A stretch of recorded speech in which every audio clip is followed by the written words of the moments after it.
majina ni Morabu. Nipende dakika 5 tumsikize huyu jamaa. Kala kuna tuma majalio wakati benisiswe fumiza otembe za ARVs.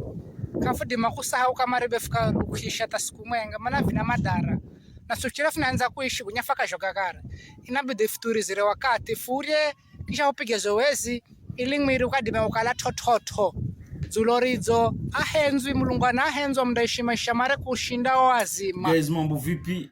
Hao ndo watu wa kweli. Ushakuta mtu kaugua lakini mtu anajikubali. Ushakuta. Lakini kuna wale ambao wengine sasa vijana ma Gen Z. Mtu baba, wewe umeugua lakini wewe mwanangu unataka kulaza wenzako karibia 15 ama unataka kulaza wenzako karibia 100. Eti mwanangu cheki. Mimi siwezi kufa peke yangu bro. Ili gonjwa mwanangu mimi siwezi kufa peke yangu mpaka nimalize wenzangu kama 200 ama nimalize wenzangu kama 300. Ushakuta? Mwanangu so fresh mwanangu. Hao ndo the real people guys. Huyu jamaa amejikubali na amejitoa. Sio? Hata huyu jamaa ni rahisi kusaidika sana.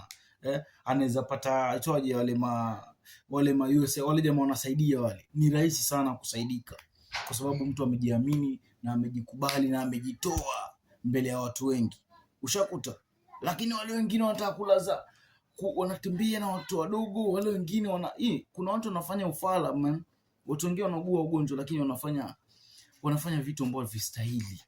Vitu vibaya. Ushakuta? Mwanangu mimi nakukubali sana bro. Big up bro.